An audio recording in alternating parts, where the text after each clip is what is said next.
Sai future classes में आप सभी का स्वागत है। आशा करते हैं कि सभी विद्यार्थी अच्छे से अपनी तैयारी में लगे होंगे और उम्मीद है कि वो अपनी तैयारी को अच्छे ढंग से विधिवत रूप से पूरी कर चुके होंगे, ताकि अब हम उनका मूल्यांकन किस प्रकार से कर सकें कि कौन सा टॉपिक हमारा मजबूत है और कौन सा टॉपिक हमारा कमज़ोर है। इसके लिए हम फास्ट ट्रैक अनसॉल्व पेपर्स 2022 तक के सभी सेटों को जो है विधिवत रूप से कराएंगे।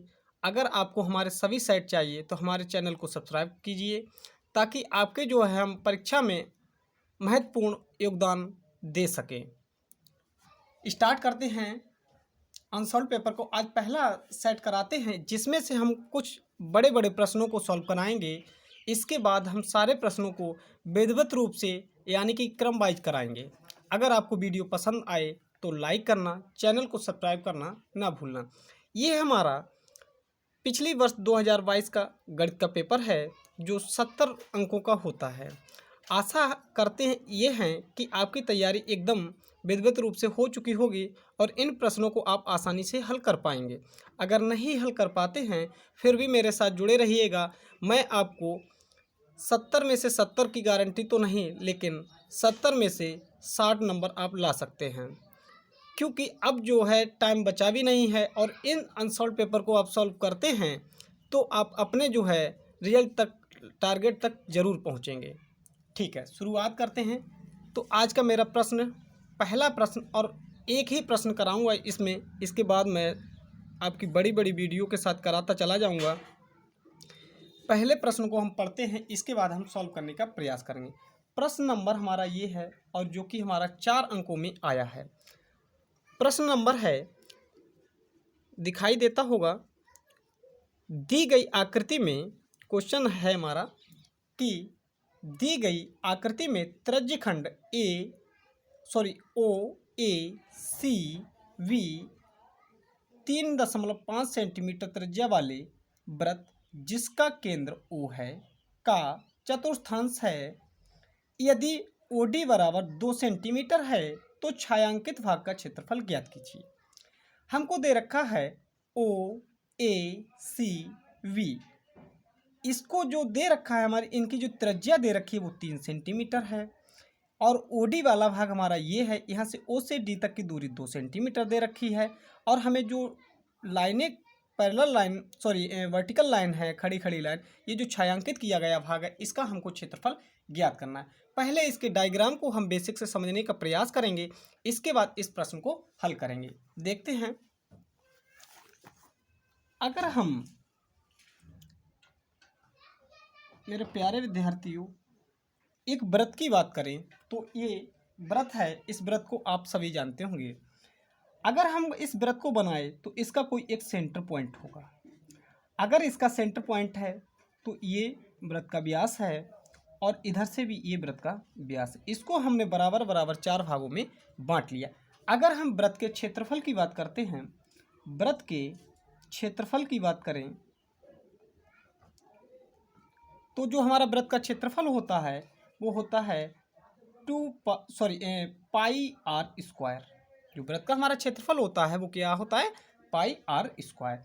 अब मैं आपसे कहूँ कि आप इसमें से एक इसके जो है पार्ट के लिए डार्क कर दीजिए। इसके आप एक पार्ट को डार्क किए तो मैं आपसे पूछता हूँ कि आपने कौन सा हिस्सा डार्क किया, तो आप कहेंगे कि इसका 1/4 हिस्सा मैंने डार्क कर दिया। कौन सा हिस्सा डार्क किया? 1/4 हिस्सा डार्क कर दिया। अगर इसको मैं लिखना चाहूँ कि इस एरिया, इस डार्क एरिया का जो क्षेत्रफल, डार्क एरिया का जो क्षेत्रफल होगा वो होगा कितना? अगर मैं डार्क पार्ट की बात करूं तो डार्क पार्ट का पूरे का क्षेत्रफल कितना है? पाई आर स्क्वायर। अगर पूरे का क्षेत्रफल पाई आर स्क्वायर है तो इस हिस्से का जो क्षेत्रफल हो जाएगा वो हमारा हो जाएगा 4 से भाग दे देंगे, क्योंकि 1 2 ये 3 और ये 4, कुल बराबर बराबर भाग कितने बन गए हमारे पास? 4 बन गए। अब उस प्रश्न पे आते हैं जो हमसे पूछा गया है एग्जाम में, और 4 अंकों का प्रश्न है, और बहुत ही आसान प्रश्न है, जिसको हम हल करने का प्रयास करेंगे। देखते हैं, अगर इस भाग को हम यहाँ से एक त्रिज्या मान करके, कितनी, 3.5 सेंटीमीटर की त्रिज्या मान करके एक त्रिज्यखंड लेते हैं और इसमें यहाँ से कहीं पे मिला देते हैं। यहाँ से यहाँ तक की जो दूरी है हमारी वो 2 सेंटीमीटर है, 2 सेंटीमीटर है। इस वाले भाग का हमको, इस डार्क वाले भाग का हमको एरिया निकालना है। तो सर्वप्रथम हम क्या करें, इस त्रिज्यखंड का, त्रिज्यखंड हमारे पास दे रखा है ओ ए सी बी। इसका अगर हम एरिया, पूरे का एरिया निकाल लें और उसमें से हम इस वाले का, इस जो हमको दे रखा है ये वाला भाग, ये वाला भाग जो त्रिभुज वाला भाग है, इसको अगर हम माइनस कर देंगे तो हमारा पूरे जो डार्क वाला पार्ट है ऊपर वाला, इसका हमको एरिया मिल जाएगा। कैसे, तो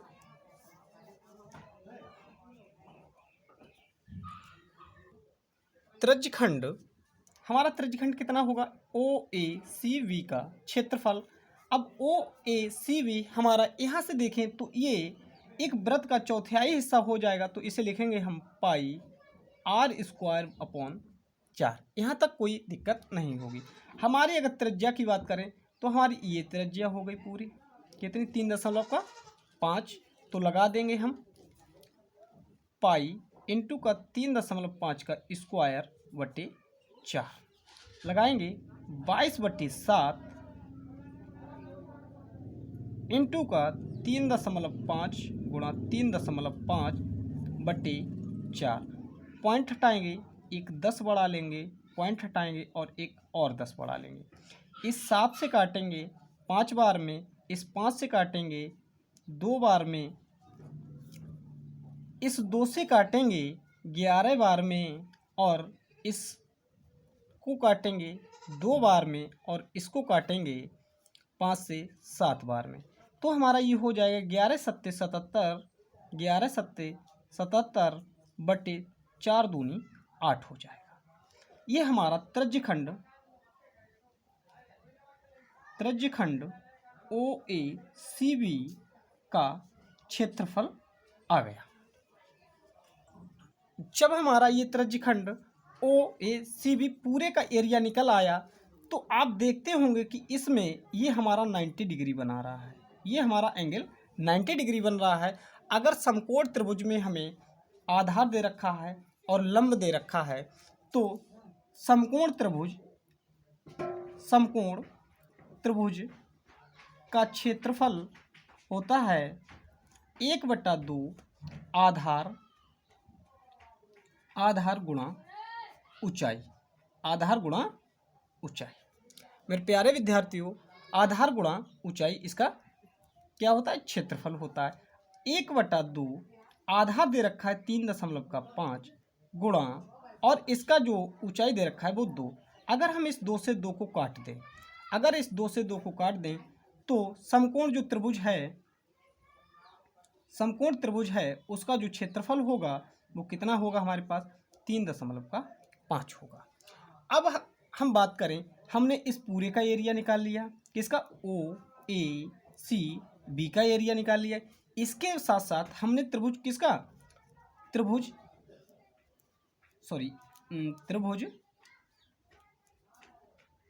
ओ डी बी का भी एरिया निकाल लिया। ओ डी बी का एरिया हमारे पास कितना आया, 3.5 सेंटीमीटर आया। अगर हम इस एरिया को इस पूरे वाले एरिया में से घटा दें तो इस डार्क पार्ट का हमको भाग मिल जाएगा, यानी कि एरिया मिल जाएगा। तो क्या लिखेंगे, छायांकित भाग का क्षेत्रफल। और छायांकित भाग का क्षेत्रफल अगर निकालें हम तो क्या करेंगे,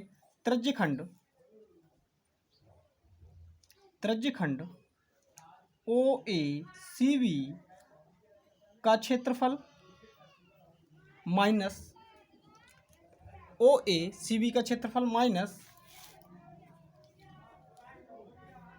समकोण त्रिभुज कौन सा, ओ डी बी का क्षेत्रफल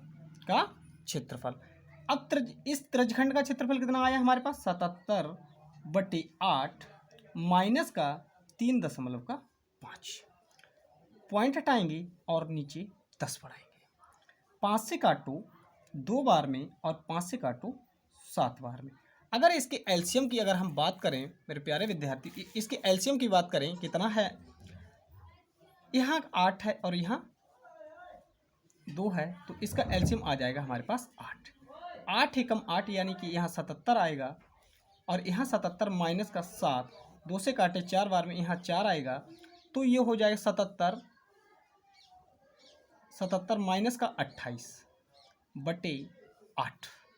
77 में से 28 गया तो कितना बचेगा, 77 में से 28 गया तो हमारे पास बचेगा, अगर मैं 7 में से 8 को निकालूं तो नहीं जाएगा, तो यहाँ से लेंगे 2.5, यहाँ हो जाएगा 17 में से 8 गया तो 9 बचेगा और यहाँ हमारे पास बच जाएगा 6 में से 2 गया तो 4 बचेगा बटे 8। यही हमारा आंसर हो जाएगा मेरे प्यारे विद्यार्थियों, यही हमारा आंसर हो जाएगा। अगर ये वीडियो आपको पसंद आई हो तो लाइक करना, अपने भाइयों में इसको शेयर ज़रूर करना। इसी प्रकार की वीडियो मैं बहुत ही कम समय में, आज इसको टाइम लगा है लेकिन आगे मैं इसको बहुत ही कम समय में आपको प्रोवाइड कराऊंगा। अगर आपको ऐसी वीडियो चाहिए तो आप कमेंट कीजिएगा। Thank you.